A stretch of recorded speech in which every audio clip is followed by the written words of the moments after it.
Selamat datang di channel Pemuja Malam. Jangan lupa like, share, and subscribe ya. Terima kasih.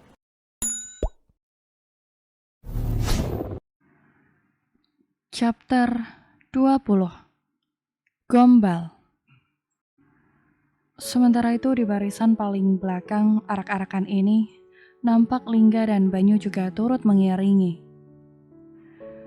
Dari tempatnya berdiri, mereka menatap heran apa yang dilakukan oleh Ningrum. Tidak hanya Heru, Bayu dan Lingga pun juga merasakan bahwa Ningrum memang sedikit berbeda. Sepertinya Mbak Yumu itu sudah gila sayang. Lihatlah, dia malah tertawa-tawa dan melambaikan tangan seperti seorang bintang kepada para fansnya. Ucap Bayu. Lingga hanya bisa menatap Ningrum dengan tatapan iba. Sungguh sangat kasihan jika Ningrum sampai gila. Entahlah, aku juga tidak paham, tapi saat ini hatiku masih teramat sakit. Dan aku tidak ingin membahas perihal Mbak Ningrum dulu. Banyu tersenyum simpul. Ia raih telapak tangan Lingga, dan ia genggam erat jemarinya. Hingga genggaman tangan itu membuat Lingga menoleh ke arah sang pemuda. Aku yang akan membalutnya, Lingga. Semoga kamu mengizinkanku untuk menyembuhkan luka itu. Sayang. Kepala Banyu yang tiba-tiba menyembul dari balik pintu sukses membuat tubuh Lingga yang tengah disibukkan dengan empon-empon di hadapannya terperanjat seketika. Meski setiap pagi pemuda ini selalu datang ke kediamannya, namun dengan cara datang yang tiba-tiba seperti ini, selalu saja membuat Lingga jantungan. Hampir saja ia masuk rumah sakit karena terkena serangan jantung. Bisa tidak sih setiap ingin masuk ketuk pintu dulu? Jantungku hampir copot ketika kamu datang dengan cara seperti ini. Tidak perlu risau sayang, kalau jantungmu copot akan aku ambil jantungku ini, kemudian aku berikan kepadamu. Dengan begitu, kamu bisa tahu seonggok daging yang bersemayam di dalam dada ini berdegup kencang memanggil namamu. Gombal, seru Lingga sembari fokus dengan parutan kunyit yang ada di tangan. Banyu tergelak lirih, biar gombal tapi kamu tetap suka kan? Lingga hanya bisa semakin menundukkan wajah. Meskipun ucapan-ucapan Banyu ini terdengar seperti gombal mukio, namun selalu saja berhasil membuat hatinya bak dihujani oleh kelopak-kelopak kebahagiaan. Hari ini tepat 1 bulan Banyu tinggal di kampung ini. Selama 1 bulan ini setiap pagi pemuda itu selalu datang ke kediaman Lingga untuk membantu menyiapkan dagangannya. Tak ayal pemuda itu sudah seperti karyawan pribadi yang Lingga miliki. Apakah kamu tidak memiliki niat untuk membuatkanku minuman hangat atau apa gitu sayang? Ucap Banyu mencoba untuk memecah keheningan yang ada. Pandangan Lingga yang sebelumnya fokus pada parutan kunyit, kini ia geser untuk menatap Banyu yang duduk di hadapannya. Mau minum apa, Nyu? Banyu nampak berpikir sejenak. Enaknya apa ya sayang? Teh? Banyu menggeleng. Aku tidak terlalu suka teh. Kopi? Banyu menggeleng lagi. Aku juga tidak terlalu suka kopi. Susu? Lagi-lagi Banyu menggeleng. Terlalu enak kalau susu sayang. Jamu? Setiap pagi aku selalu meminum jamu buatanmu. Lihatlah, penyakit pun sampai enggan masuk ke dalam tubuhku. Lingga menghela nafas dalam dan ia hembuskan sedikit kasar. Dengan seperti ini, ia sudah seperti seorang waiters yang menawarkan dagangannya. Oh, kopi susu. Bagaimana? Aku rasa akan sangat cocok diminum di pagi hari ini. Tawar Lingga masih belum mau menyerah. Aha, kopi susu. Sepertinya mantap itu sayang. Tapi lirih Banyu menjeda perkataannya. Tapi apa Nyuh? Kalau minum kopi susu hanya membuat aku bingung sayang. Dahi Lingga mengernyit dalam dan matanya sedikit menyipit. Bingung? Bingung kenapa, Nyuh? Yang ada, aku yang bingung menanggapi ucapan-ucapanmu ini. Senyum simpul terbit di bibir Banyu. Sorot mata pemuda itu tidak lepas membidik netra Lingga yang sedari tadi juga fokus menatap Banyu. Aku kalau minum kopi susu jadi bingung. Kopi membuat mataku melek, sedangkan susunya membuatku semakin ngantuk. Bagaimana dong? Lingga terperangah. Ia yang sudah begitu serius mendengarkan ucapan Banyu, ternyata hanya banyolan semata. Dan, aduh, sakit sayang. Dasar, sudah serius mendengarkan, malah bercanda. Kalau begitu, aku berikankan kamu minuman yang lain saja, ucap Lingga sembari beranjak dari duduknya. Kamu mau membuat minuman apa sayang? Lingga mengambil sebuah gelas, lalu ia tuangkan air di dalamnya. Hanya air putih saja kok, Nyuh. Namun air putih yang sangat spesial. Oh ya, pasti spesial karena kamu yang mengambilkan ya sayang. Lingga menganggukkan kepala. Itu sudah pasti, Nyuh. Dan tidak hanya itu saja. Air putih ini akan bertambah spesial karena akan aku campur dengan brotowali. Pasti akan menjadi minuman paling spesial untukmu. Banyu terhenyak mendengar kata brotowali, membuat bulu kuduknya meremang seketika. Brotowali merupakan minuman yang sungguh tidak Banyu sukai.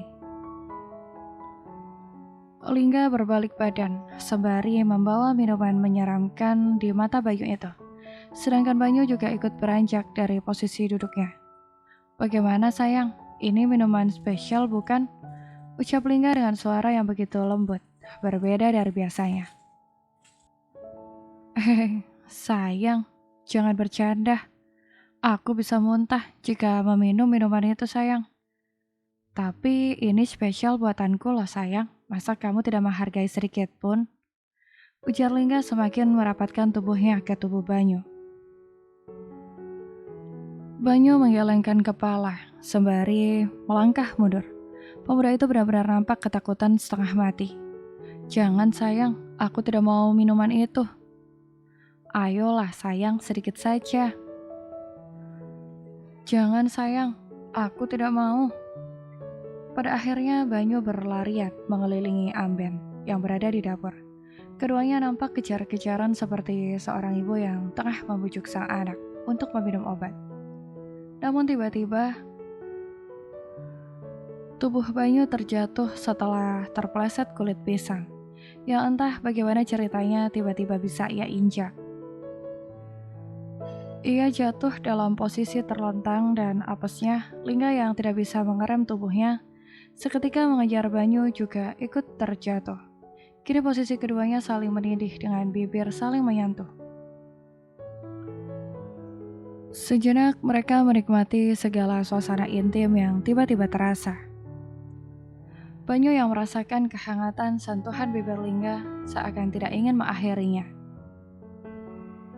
Sedangkan tubuh Lingga hanya bisa terpaku dan membeku. Ingin rasanya ia mengakhiri pertemuan bibir antara dia dengan Banyu ini. Namun mantra apa yang dipakai oleh pemuda ini yang membuatnya justru semakin menikmati suasana seperti ini? Aku mencintaimu, Lingga. Ibu jadi tidak enak karena merepotkanmu, Dok. Kalau saja ibu tidak diminta untuk ke kelurahan secara mendadak seperti ini. Pastinya ibu sendirilah yang pergi ke sawah mengantarkan bekal makan siang ini untuk Banyu. Lingga yang baru saja pulang dari berjualan jamu, terpaksa harus menghentikan langkah kakinya ketika melintas di depan rumah Mariati.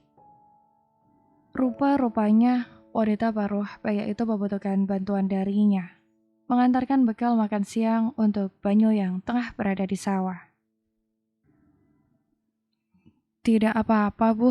Saya merasa tidak direpotkan kok. Lagi pula, saya ingin tahu apa yang dilakukan oleh Banyu di sawah. Sembari memasukkan nasi dan juga lauk ke dalam rantang, Mariati hanya tersenyum kecil mendengar ucapan Lingga ini. Kamu tidak tahu saja, Dok. Sebulan lebih Banyu berada di sini. Dia itu semakin pandai mengurus sawah. Ibu sampai heran, dia itu sebelumnya bekerja di mana? Diajari sedikit saja oleh Bapak tentang ilmu bercocok tanam di sawah. Dia sudah sangat menguasai. Benar-benar cerdas itu orang. Benarkah seperti itu, Bu? Betul, Dok. Kalau kamu tidak percaya, nanti kamu pantau dari kejauhan. Pasti kamu akan terkesima. Mariati mengulurkan rantang ke arah Lingga. Nah, ini sudah siap, Dok. Sekali lagi, Ibu minta maaf karena sudah merepotkan. Lingga menyunggingkan senyum manis di bibirnya, hingga terbit dua lesung pipit di tulang pipinya. Tidak, Bu. Saya sama sekali tidak merasa direpotkan. Kalau begitu, saya permisi ya, Bu. Untuk sementara, saya titip tenggok jamu ini terlebih dahulu di rumah Bu Mar. Tidak apa-apa, Dok. Simpan di atas amin yang berada di dapur saja.